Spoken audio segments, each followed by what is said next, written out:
لا إله إلا الله لا إله إلا الله لا إله إلا الله لا إله إلا الله الحمد لله نحمده ونستعينه ونستغفره ونؤمن به ونتوكل عليه ونعوذ بالله من شرور أنفسنا ومن سيئات أعمالنا من يهده الله فلا مضل له ومن يضلله فلا هادي له ونشهد أن لا إله إلا الله وحده لا شريك له ونشهد أن سيدنا ومولانا محمدا عبده ورسوله صلى الله عليه وعلى آله وأصحابه وبارك وسلم تسليما كثيرا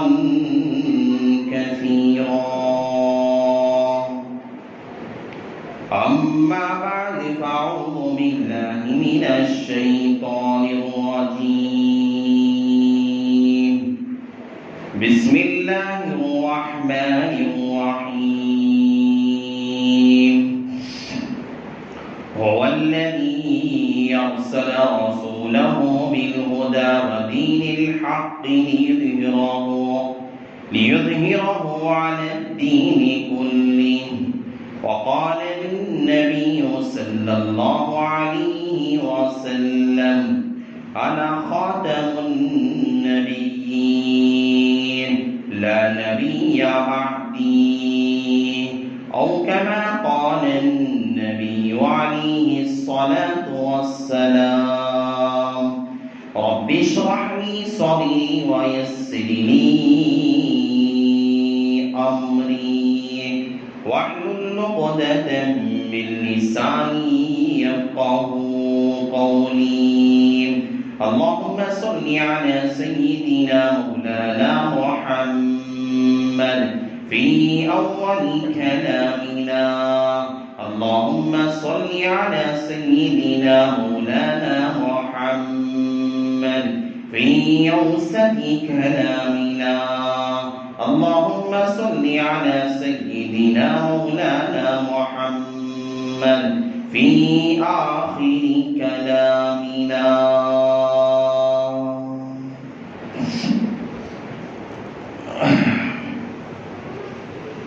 معزز سامعین کرام اور میرے غیور مسلمان بھائی ہوں،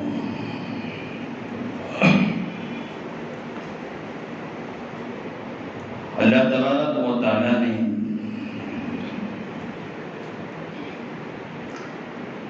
جو مخلوقات اللہ نے پیدا فرمائی ہیں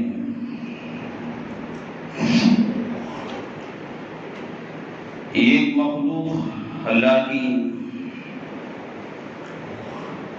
سورج اور چاند بھی ہے۔ روزانہ یہ سورج طلوع ہوتا ہے، اس سورج کے ذریعے سے کیا فائدے ہیں،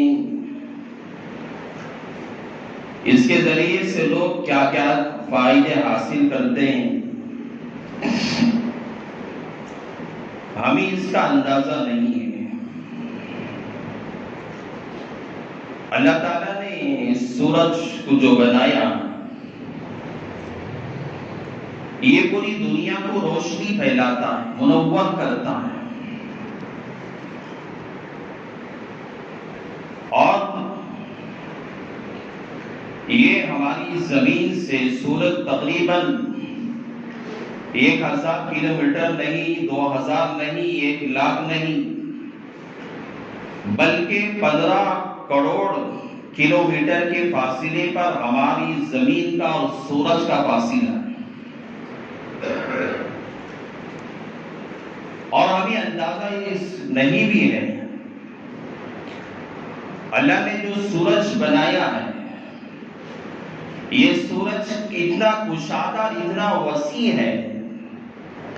یہ اس دنیا کی جو زمین ہے اتنی بڑی ہے، ہماری نگاہیں جہاں تک پہنچ رہی ہیں وہاں تک بھی زمین ہی زمین نظر آتی ہے۔ اللہ تعالیٰ نے سورج کو اتنا بڑا بنایا ہے کہ ایک زمین کے برابر نہیں، 2 زمینوں کے برابر نہیں، 1000 زمینوں کے برابر نہیں، بلکہ اللہ نے سورج کے اندر اتنی کشادگی کو رکھا ہے، اللہ نے اتنی وسعت کو رکھا ہے، اور اتنا بڑا ہے سورج کے زمینیں 13 لاکھ زمینیں اس دنیا کی زمینوں کے برابر اگر سورج میں رکھ دیا جائے تو وہ سما جاتی ہے۔ 13 لاکھ زمینیں، تو یہ ہماری زمین جو انسان یہاں پہ پلتے ہیں، زندگی گزارتے ہیں، سورج کے سامنے ایک ذرے کے برابر ہے۔ اللہ تعالیٰ نے سورج کو بنایا، اس کا ہمیں اندازہ نہیں ہے کہ سورج اس کے ذریعے سے اپنی روشنی پھیلاتا ہے، لوگ اس سے فائدہ اٹھاتے ہیں، کئی کلومیٹر کی رفتار سے اس کی روشنی چلا کرتی ہے۔ 1 سیکنڈ کے اندر علماء نے اور سائنسدانوں نے لکھا ہے کہ 1 سیکنڈ کے اندر یہ 3 لاکھ کلومیٹر کے فاصلے پر اس کی روشنی چلا کرتی ہے، اور 15 کروڑ کلومیٹر کے فاصلے پر آسمان اور زمین کا فاصلہ ہے۔ اتنا بڑا فاصلہ 15 کروڑ کلومیٹر کے فاصلے پر ہے، لیکن یہ دنیا میں جب روشنی پہنچتی ہے، یعنی جب سورج صبح میں طلوع ہوتا ہے، اللہ نے ایسا نظام بنایا ہے، اتنے کروڑوں کلومیٹر کا فاصلہ طے کر کر آنے والی روشنی اور دنیا کو منور کرنے والی بس 8.5 سیکنڈوں کے اندر دنیا میں پہنچ جاتی ہے۔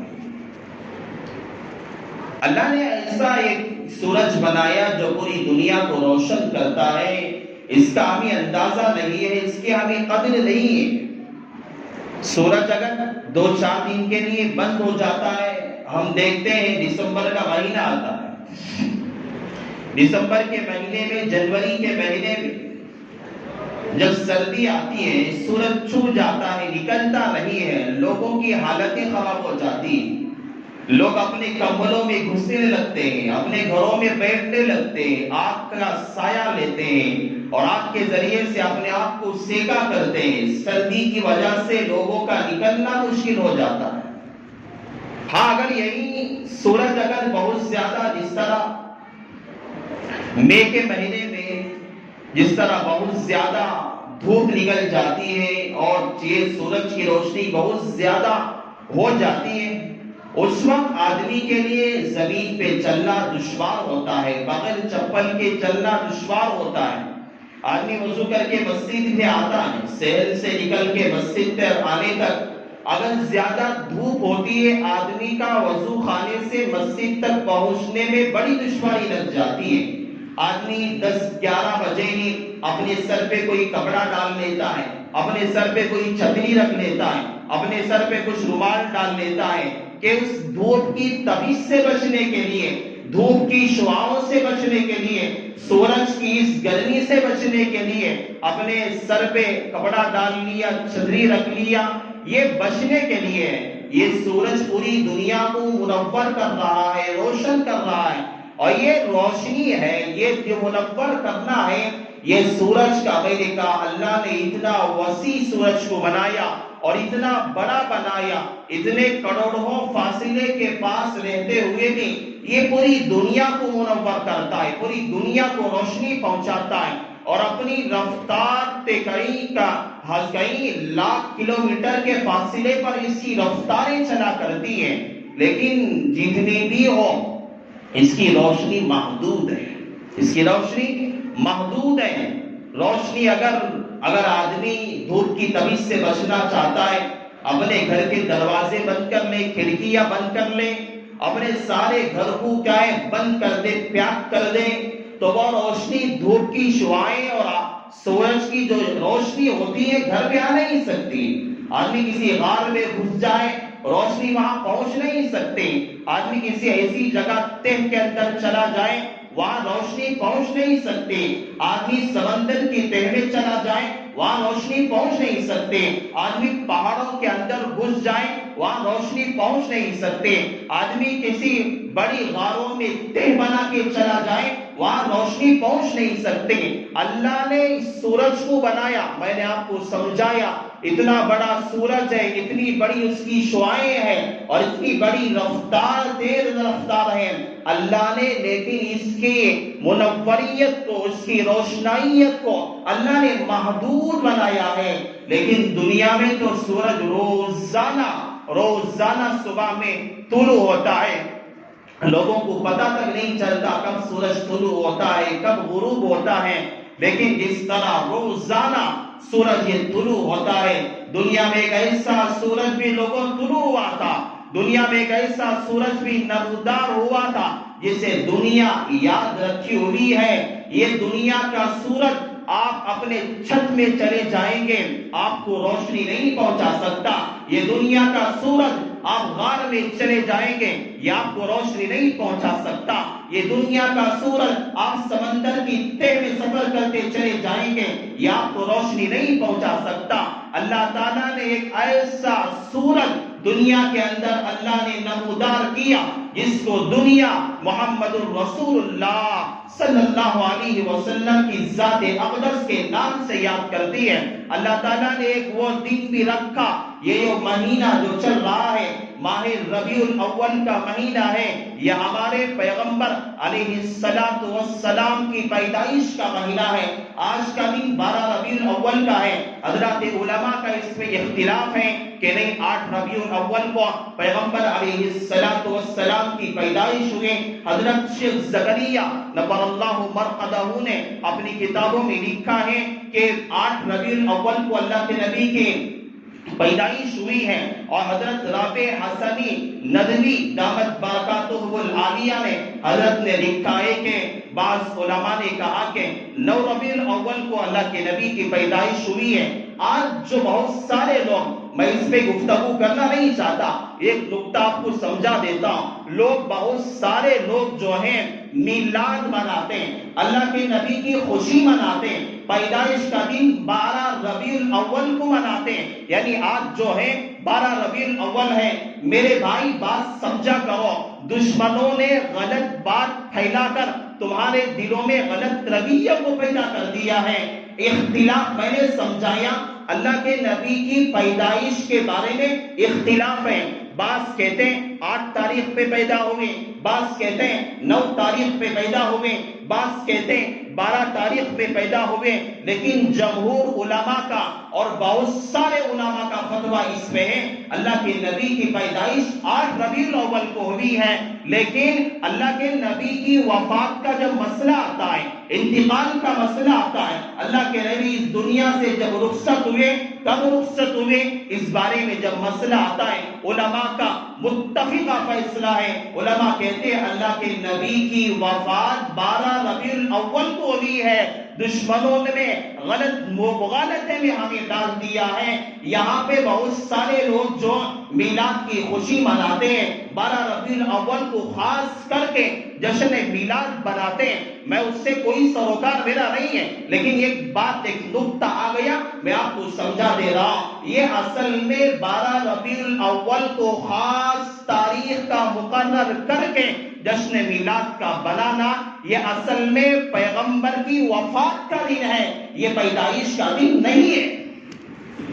لوگ غلط مغالطے میں آ گئے. پہلے جو سازشیں رچنے والے لوگ تھے, اسلام کے خلاف سازشیں رچنے والے لوگ تھے, انہوں نے ہم لوگوں کو ایسا بیوقوف بنایا, ایسا گھامڑ بنایا, ہم لوگ ان کے بیوقوفی میں آ گئے. ہم جس دن پیدا, وفات کا دن ہے, اللہ کے نبی کے انتقال کا دن ہے, اللہ کے نبی اس دنیا سے رخصت ہوئے, غم کا دن ہے, دشمنوں نے ایسا ذہن بنایا اور ایسی سازشوں کو رچا کہ ہمارے مسلمان اسلام کے نام لینے والے، شریعت پہ چلنے والے، پیغمبر کی سنتوں کو دل و جان پر عمل کرنے والے، پیغمبر کے نام پہ قربان ہو جانے والے اور پیغمبر کی سیرت پر اپنے آپ کو قربان کر دینے والے لوگ ہیں۔ اور ایسے دشمنوں نے ان کے دماغوں کو ایسے خراب کیا کہ وفات کے دن میں یہ لوگ جو ہے جشن منایا کرتے ہیں، حالانکہ 12 ربیع الاول کا دن جو ہے متفقہ فیصلہ جو ہے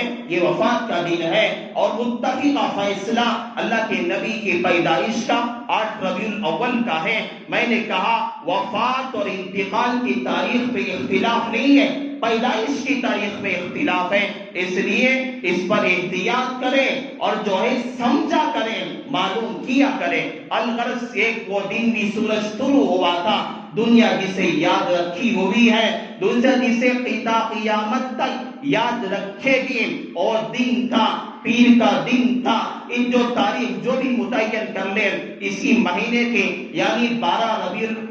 ربیع الاول کے مہینے کے اندر صبح کے وقت میں پیر کے دن مکہ کی سرزمین پر حضرت عبد المطلب کے میتے آنگن کے اندر، حضرت عبداللہ کے گھر کے اندر، حضرت آمینہ کی گود میں ایک ایسا لخت جگر آیا، ایک ایسا محبوب آیا جو اللہ تعالیٰ نے انا خاتم النبیین لا نبی بعدی، اب تک رسول آتے رہے، پیغمبر آتے رہے دنیا میں۔ حضرت ابراہیم علیہ السلام آئے، حضرت موسیٰ علیہ السلام آئے، حضرت عیسیٰ علیہ السلام آئے، حضرت داؤد علیہ السلام آئے، بڑے بڑے پیغمبر دنیا کے اندر آئے۔ اللہ کے نبی کی پیدائش کا جب وقت آیا، اللہ تعالیٰ نے اعلان کر دیا یہ پیغمبر آخری پیغمبر ہے، اس کے بعد کوئی رسول آنے والا نہیں ہے، کوئی پیغمبر آنے والا نہیں ہے، کوئی دنیا میں کوئی رسول بنا کر بھیجا نہیں جائے گا۔ اللہ تعالیٰ کے نبی علیہ السلام نے کہا انا خاتم النبیین، اللہ نے مجھے پیغمبرین اور رسولوں کے اختتام کے لیے اللہ نے مجھے بھیجا ہوا ہے۔ تو مکہ کی سرزمین پر پیر کے دن اللہ کے نبی علیہ السلام کی پیدائش ہوئی۔ حضرت عثمان ابن العاص رضی اللہ تعالیٰ کی ماں کہتی ہے اللہ کے نبی علیہ السلام کی جب پیدائش ہوئی، حضرت آمینہ اللہ کے نبی کی والدہ کے ساتھ میں ساتھ میں تھی، پیدائش کا وقت تھا۔ حضرت عثمان کی والدہ فرماتی ہیں میں اللہ کے نبی علیہ السلام کی پیدائش کے وقت میں نے دیکھا کہ سارا کا سارا جو کمرہ تھا یہ نور سے منور ہو چکا تھا، اور آسمان کے ستارے ایسا لگتا تھا کہ آسمان کے ستارے ٹوٹ کے نیچے گر رہے ہیں اور میرے پاس پڑ رہے ہیں، اور پورا کمرہ روشن ہو چکا تھا۔ اور اللہ کے نبی علیہ السلام کی پیدائش کے وقت فرماتے ہیں کہ قیصر و کسریٰ جو اس وقت جو ہے امریکہ جو اس زمانے کا سپر پاور طاقتور ملک ہے، اس زمانے کے اندر قیصر و کسریٰ اپنے زمانے کے سپر پاور طاقتور ملک تھے۔ اس زمانے کے اندر جہاں پہ فارس کے اندر کئی سالوں سے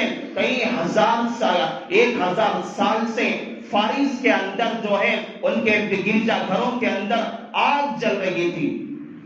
اللہ کے نبی علیہ السلام کے انتقال سے پہلے جو عرب کا جو حال تھا اس کا میں تذکرہ آپ کے سامنے کر دیتا ہوں۔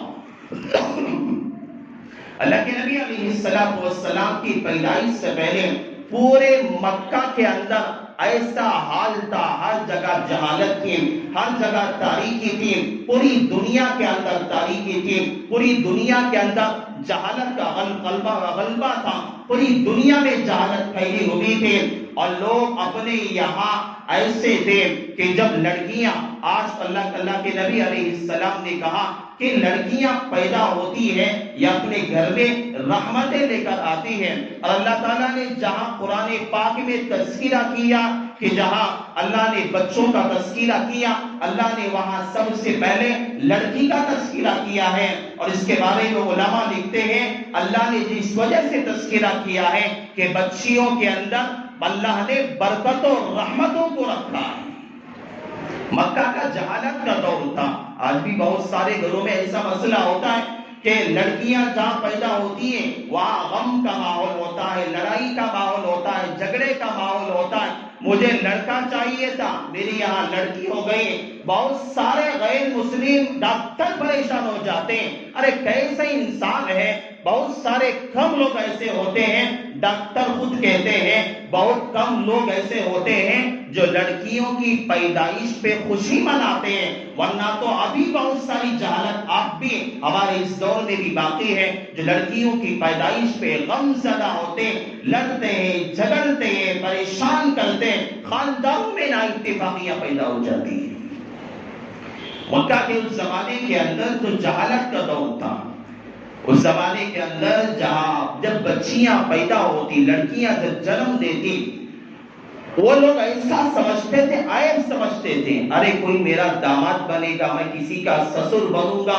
میں کیسے برداشت کروں گا، میرے یہاں بیٹی پیدا ہو گئی ہے، میں لوگوں کو کیسے منہ دکھاؤں گا، میں لوگوں کے پاس کیسے جاؤں گا، میں لوگوں سے کیسے بات چیت کروں گا، میں کیسے اپنی بچی کی شادی دوسرے کے یہاں کروں گا۔ لوگ پریشان ہوتے تھے۔ اللہ تعالیٰ نے اپنے قرآن میں تذکرہ کیا، فَإِذَا بُشِّرَ أَحَدُهُمْ، جب ان کو خوشخبری دی جاتی بِالْأُنثىٰ کہ لڑکی پیدا ہوئی ہے، تو ان کا چہرہ وَإِذَا مَسْوَدَّ كَظِيمٌ، ان کا چہرہ پھیکا پڑ جاتا، اف کی طرح ہو جاتا، ان کا چہرہ پیلا ہو جاتا۔ یہ اپنے یہاں یہ سمجھتے تھے کہ میں اپنی بچی کو لے کر کس طرح سے لوگوں کے پاس جاؤں گا، کس طرح میں زندگی کو گزاروں گا، تو اپنی بچی کو لے جا کر گڑھا کھود کے اسے دفن کر دیا کرتے تھے، اسے زندہ درگور کر دیا کرتے تھے۔ اللہ کے نبی علیہ السلام کے پاس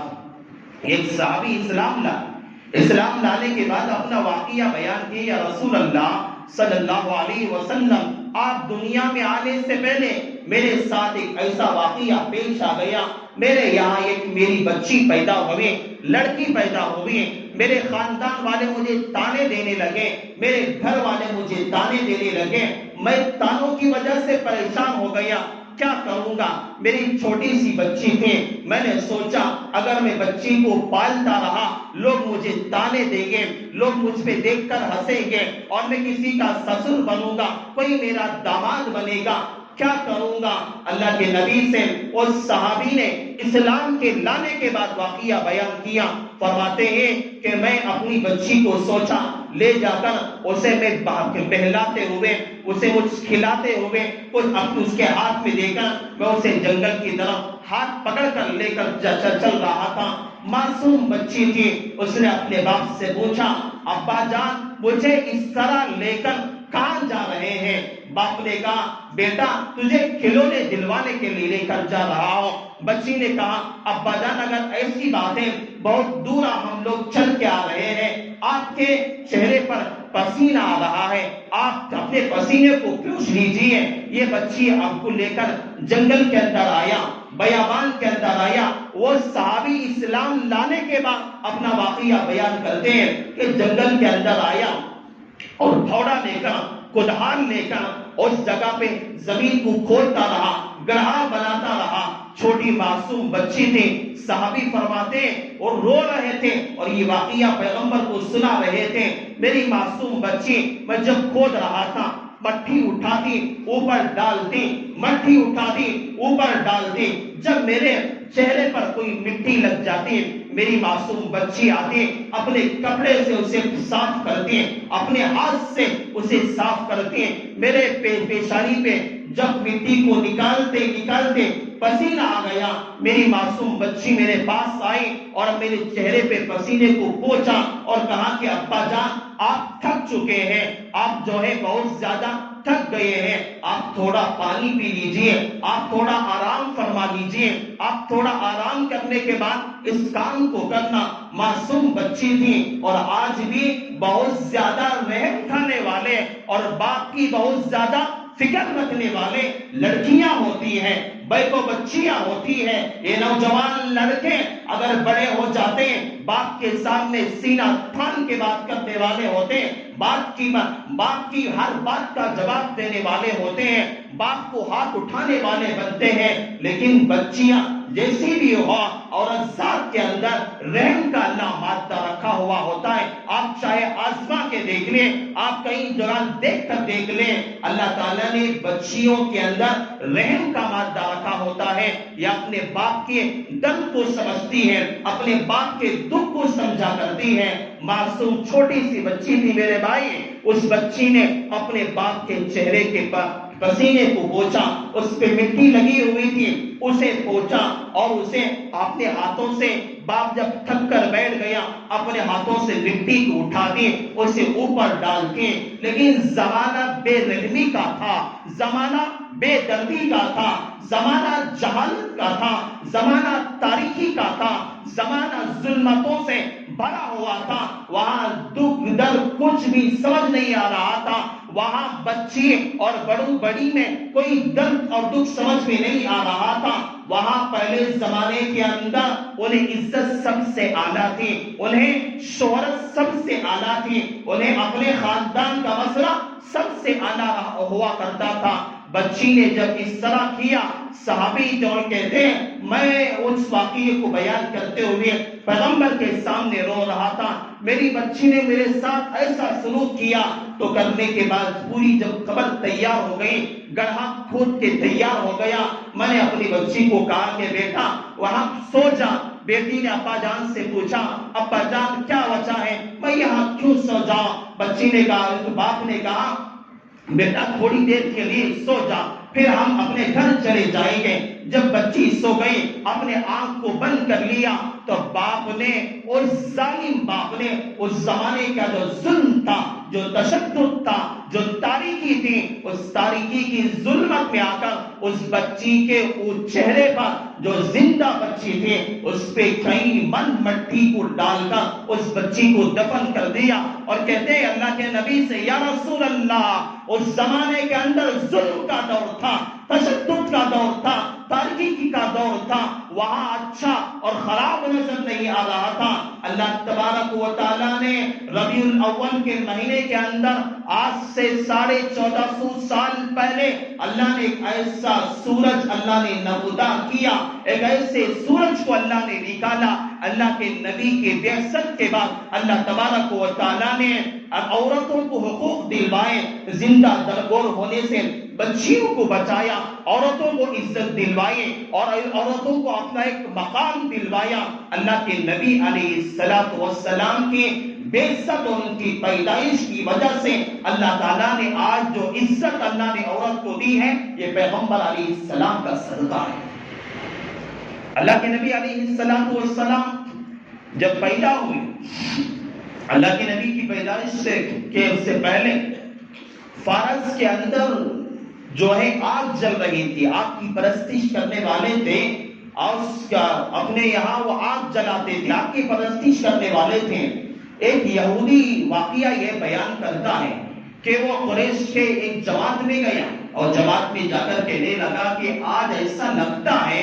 کہ میں نے آج ستاروں کو ایسا لگا کہ سارے ستارے منور ہو چکے تھے، اور میں نے کتابوں میں پڑھ رکھا ہے آج وہی دن ہے کہ آج ایک پیغمبر پیدا ہونے والا ہے، اور اس پیغمبر کے شانوں کے درمیان اور اس کی پیٹھ پہ ایک نبوت کی مہر ہوگی، نبوت کی سیل ہوگی۔ تو قریش نے جب اس بات کا تذکرہ کیا، دیکھتا رہو کہ کہیں مکہ میں کسی کے یہاں لڑکا تو پیدا ہوا ہے۔ یہودی اور وہ قریش کے سارے لوگ گئے تلاش کرنے کے لیے، دیکھا تو معلوم ہوا کہ حضرت عبد المطلب کے گھرانے کے اندر، ان کے آنگن میں حضرت آمینہ کے لخت جگر پیغمبر محمد رسول اللہ کی ولادت ہوئی ہے۔ یہودی کہتا ہے میں جب گیا اس بچے کو ہاتھ میں لیا تو میں نے اس بچے کو دیکھا کہ اس کے چہرے پر ایک جنی نے اس کے چہرے پر ہاتھ کو رکھا ہوا ہے، 2 دن تک پیغمبر دودھ نہیں پیئیں گے۔ اور میں نے ان کے دونوں منڈوں کے درمیان دیکھا نبوت کی مہر تھی، اور کہتے ہیں کہ جب یہودی نے اللہ کے نبی علیہ السلام کے چہرے کو دیکھا، علامتوں کو دیکھا، بے ہوش ہو گیا اور گر گیا۔ لوگوں نے اسے اٹھایا، لوگوں نے پوچھا بھائی کیا وجہ ہے، تو بے ہوش کیوں ہو گیا؟ تو اس نے کھڑے ہو کر کہا کہ آج سے ظلمت کا خاتمہ ہو جائے گا، آج سے بربادیت ختم ہو جائے گی، آج بڑی بڑی سپر پاور طاقتیں، آج ان کا زوال کا وقت شروع ہو چکا ہے، اس کے بعد ان کا ظلم چلنے والا نہیں ہے۔ یہ بچہ آگے چل کر ایک ایسا انقلاب برپا کرے گا، پوری دنیا تا قیامت تک دیکھتے رہ جائے گی۔ یہودی کا کہنا تھا۔ جب بچہ پیدا ہوا، اللہ کے نبی علیہ السلام کی پیدائش ہوئی، حضرت عبد المطلب یعنی اللہ کے رسول کے دادا نے ان کا نام ابو الحارث رکھا۔ ابو الحارث کہتے ہیں اس کی تعریف کی جائے زمین و آسمان کی ساری مخلوق، انہوں نے ایک نام رکھا، پھر اس کو اللہ کے نبی کا نام محمد رکھا۔ اور ایک روایت پہ آتا ہے ان کی والدہ نے یعنی حضرت آمینہ نے اللہ کے نبی علیہ السلام کا نام محمد رکھا۔ اور نام جو ہے رکھنے کے 7 دن کے بعد اللہ کے نبی علیہ السلام کا، اللہ کے نبی کے دادا حضرت عبد المطلب نے پیغمبر علیہ السلام کا عقیقہ فرمایا۔ آج لوگ پریشان ہو جاتے ہیں، ایک مسئلہ میں ذکر کر دیتا ہوں۔ آج بچہ جب پیدا ہوتا ہے، لوگ بہت سارے لوگ یہ سمجھتے ہیں بچہ پیدا ہونے کے بعد فوراً نام رکھ دینا دودھ پلانے سے پہلے ضروری ہے، حالانکہ غلط بات ہے۔ بچہ روتا رہتا ہے، مائیں دودھ نہیں پلاتی، بچہ دودھ سے بھوک سے پریشان رہتا ہے پیدائش کے بعد، عورتیں دودھ نہیں پلاتی، کہتی ہے کہ پہلے نام رکھا جائے گا بعد میں دودھ پلایا جائے گا۔ یہ بات بالکل غلط بات ہے۔ آپ جو ہے دودھ پلا بھی سکتے ہیں، آپ اپنے بچے کا نام ہے اچھے نام کا انتخاب کرو، اچھا معنی دار الفاظ کا انتخاب کرو، کسی صحابی کا نام کا انتخاب کرو، کسی صحابیہ کے نام کا انتخاب کرو، اچھے نام کا انتخاب کر کے آپ 7ویں دن تک بھی آپ اپنا نام رکھ سکتے ہیں۔ ایسا نہیں جلدی میں آیا کسی اکتر کا نام رکھ دیا، کسی سیریل میں ناچنے والی کا نام رکھ دیا، ایسے نام رکھتے ہیں۔ بچوں پہ نام کا بھی اثر پڑا کرتا ہے، بچوں پر نام کا بھی اثر پڑتا ہے، اور علماء کہتے ہیں نام رکھنے والے کا بھی اثر پڑتا ہے، نام رکھنے والے کا بھی اثر پڑتا ہے۔ ہر کوئی آیا ایرا غیرہ نتو خیرہ اسے لے جا کے نام رکھوا دیا۔ علماء بزرگان دین کہتے ہیں کہ نام رکھنے والے کا بھی اثر پڑتا ہے اور نام کا بھی اثر پڑا کرتا ہے، اس لیے احتیاط کرنا چاہیے۔ اور 7ویں دن اللہ کے نبی علیہ السلام کا عقیقہ فرمایا۔ یہ بچے پہ جو ہے بلاؤں کا ایک قرض ہوتا ہے، اولاد کے لیے چاہے کہ وہ اپنے بچوں کے لیے جب عقیقہ کر دیتی ہے، بچہ بہت ساری بیماریوں سے بلاؤں سے بچہ محفوظ ہو جاتا ہے، بچہ محفوظ ہو جاتا ہے۔ اگر 7ویں دن نہیں کر سکے تو اس کے بعد بھی کر سکتے ہیں، اپنے بچوں کا عقیقہ کر سکتے ہیں، لیکن جو سنت طریقہ تھا وہ 7ویں دن کا تھا۔ اس کے بعد بھی اگر کسی بچوں کا عقیقہ نہیں ہوا ہے اس کے بعد بھی کر سکتے ہیں۔ اور سیرت کا مہینہ ہے، اللہ کے نبی علیہ السلام کی یہ پیدائش کا مہینہ ہے۔ اللہ کے نبی علیہ السلام اسی مہینے میں دنیا میں آئے تھے۔ یہ سیرت کی کچھ جھلکیں تھی، میں نے آپ کی سامنے رکھی ہے۔ سیرت کا یہ عنوان بہت لمبا، انشاءاللہ جہاں تک ہو سکے میں آپ کے سامنے کچھ تھوڑا آپ کے سامنے میں رکھتا چاہوں گا۔ یہ تذکرہ بڑا عمدہ ہے، اس کا ذکر کرنے سے دل میں ایک نورانیت پیدا ہوتی ہے، قلب میں ایک راحت پیدا ہوتی ہے، دل میں ایک سرور پیدا ہوتا ہے۔ انسان کے جسم میں پیغمبر کا تذکرہ کرنے سے، رسول اللہ کا ذکر سننے سے انسان کے جسم میں ایک راحت اور سکون اور دماغ میں اطمینان پیدا ہوا کرتا ہے۔ اس لیے میں کہتا ہوں جہاں جہاں سیرت کے عناوین سے مجالس رکھتے ہیں وہاں شرکت کریں۔ اللہ کے نبی کا تذکرہ سننے میں کوئی پریشانی کی بات نہیں ہے، آپ کو اس کا بہت فائدہ ہوگا۔ باعث شرف ہے وہ آدمی اور باعث مشرف ہے وہ آدمی، وہ انسان جو پیغمبر کا تذکرہ کیا کرتا ہے اور پیغمبر کے تذکرے کو سنا بھی کرتا ہے۔ اللہ سے میری دعا ہے کہ اللہ تعالیٰ ہم سب کو اللہ کے نبی علیہ السلام کی سیرت کو صحیح طور پہ سمجھنے کے اللہ توفیق نصیب فرمائے۔ ایک بات جو ہے گزشتہ جمعہ میں نے اعلان بھی کیا تھا اور اسی کے بارے میں نے آپ حضرات کو ترغیب بھی کی تھی جو دکن کے علاقے حیدرآباد کے اندر جو سیلاب کا شکار ہو چکے ہیں ان کے بارے میں نے پوری گزشتہ جمعہ اس کے بارے میں نے حضرات صحابہ کے بارے میں، اللہ کے نبی علیہ السلام کے بارے میں جو باتیں تھی میں نے آپ کے سامنے رکھی تھی کہ کہاں کہاں خرچ کیا کرتے تھے اور ضرورت کے وقت کہاں قحط پڑنے پر خرچ کیا کرتے تھے، میں نے تذکرہ کیا تھا۔ لیکن اتفاقاً ایسا ہوا کہ گزشتہ جمعہ ان وہاں کے لیے چندہ ہماری مسجد میں نہ ہو سکا، اس لیے ادباً میں گزارش کرتا ہوں آپ حضرات نماز کے بعد جاتے ہوئے اس ایسے ان لوگوں کے لیے جو اس سیلاب کا شکار ہو چکے ہیں ان کے لیے آپ جہاں تک ہو سکے تعاون کرتے ہوئے جائیں۔ اللہ تعالیٰ آپ کی غیبی مددیں نصرتیں آپ کے لیے شامل حال فرمائیں۔ بس انہی کلمات پر اپنی بات کا اختتام کرتا ہوں۔ آمین وآخر دعوانا الحمدللہ رب العالمین۔